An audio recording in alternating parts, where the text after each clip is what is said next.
የታሪክ ማዕበል ብዙ ጊዜ ይገፋታል፣ ግን መቼም ቢሆን አትወድቅም። የፈተና እሳት ያቃጥላታል፣ ግን መቼም አመድ አትሆንም። እርሷ የሰማዕታትን ደም የያዘች፣ በንጹሐን እንባ የታጠበች፣ በክርስቶስ ክቡር ደም የተመሰረተች ቅድስት ቤተ ክርስቲያን ናት።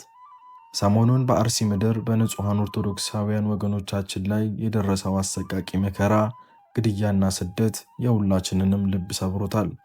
ያለምንም በደል በማንነታቸውና በእምነታቸው ብቻ በገዛ ቀያቸው በቤታቸው ውስጥ መሥዋዕት የሆኑት ቅዱሳን ነፍሳት ዛሬ በሰማይ ዙፋን ፊት ቆመው እያበሩ ነው።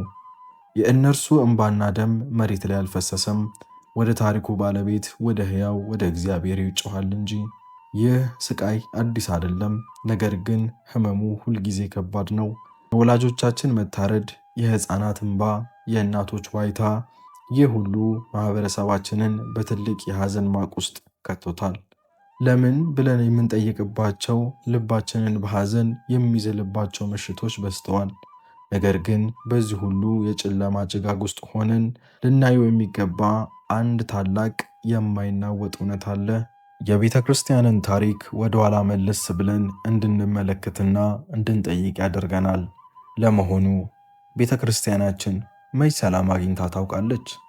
ከመጀመሪያው ቀን ጀምሮ የሄሮድስ ሰይፍ፣ የሮማውያን መጋረድ፣ የነገሥታት ቁጣ አልፈተናትም?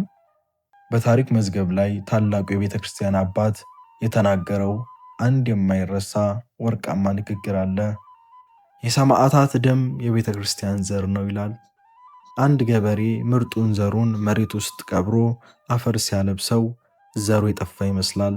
ነገር ግን ያ ዘር ከጥቂት ቀናት በኋላ በቅሎ አብቦ እልፍ አላፋት ፍሬ አፍርቶ ይወጣል። ሰማዕትነትም እንዲሁ ነው።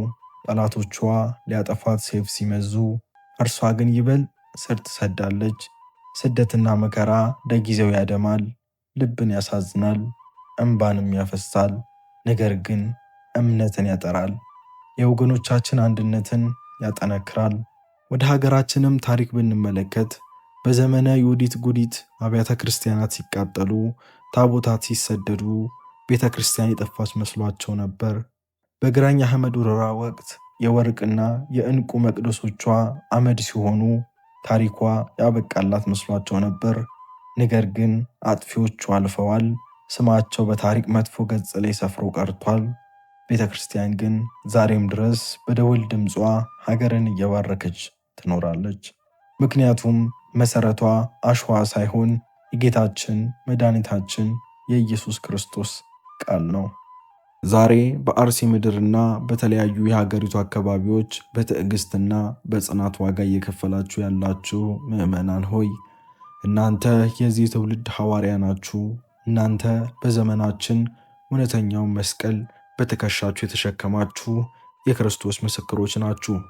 ቤት ንብረታችሁ ሲጠፋ፣ ዘመዶቻችሁ በገፍ ሲታረዱ፣ እምነታችሁን አለመልቀቃችሁ ለዓለም ሁሉ ትልቅ ትምህርት ነው። እናንተን መሬት ላይ ያረዷችሁ የመሰሏቸው አካላት ሳያውቁት ወደ ሰማያዊ ክብር እያሻገሯችሁ እንደሆነ አላስተዋሉም። ክርስትና በምድር ላይ ሥልጣንን ፍለጋ የመጣ ርዕዮተ ዓለም አይደለም።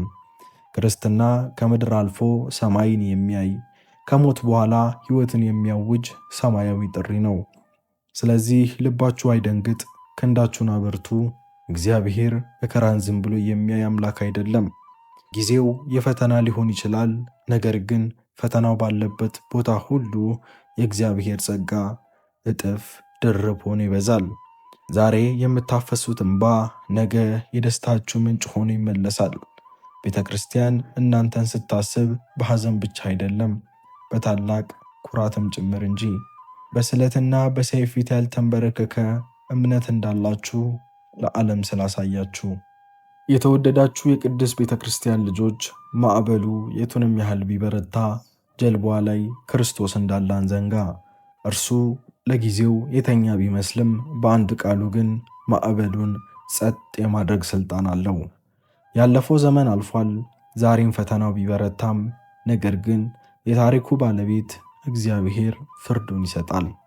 ቤተ ክርስቲያን ሁልጊዜ ከአሳዳጆቿ በላይ ረጅም ዕድሜ ያላት። አሳዳጆቿ ያልፋሉ፣ ያጠፏት የመሰሏቸውም በታሪክ ማዕደር ውስጥ ይጠፋሉ። እርሷ ግን በክብርና በግርማ ትቆማለች። የሰማዕታቱ ደም መሬት ላይ አልቀረም። ለምትቀጥለው ቤተ ክርስቲያንና ለሚመጣው ትውልድ ጠንካራ የማይናወጥ መሠረት ነው። እኛ በያለንበት እምነት እንጽና። ለተጎዱት በመድረስ ለታረዙትም አልባስ በመሆን ለታረዱት ድምፅ በመሆን የወገንነታችንንና የክርስትናችንን ግዴታ እንወጣ። ለአፍታም ቢሆን ተስፋ እንቁረጥ። ጨለማው ሲበረታ ንጋቱ ቀርቧል ማለት ነው። ማዕበሉ ያልፋል፣ የተስፋዋም ፀሐይ በክብር ትወጣለች። እግዚአብሔር በአርሲ ምድርና በየአካባቢው ሕይወታቸውን ያጡ የሰማዕታቱን ነፍሳት በገነት ያኖርልን። ለተፈናቀሉትና ለታረዱት ቤተሰቦች እንዲሁም ለቅድስት ቤተ ክርስቲያን መጽናናትን ይስጥልን። አሜን።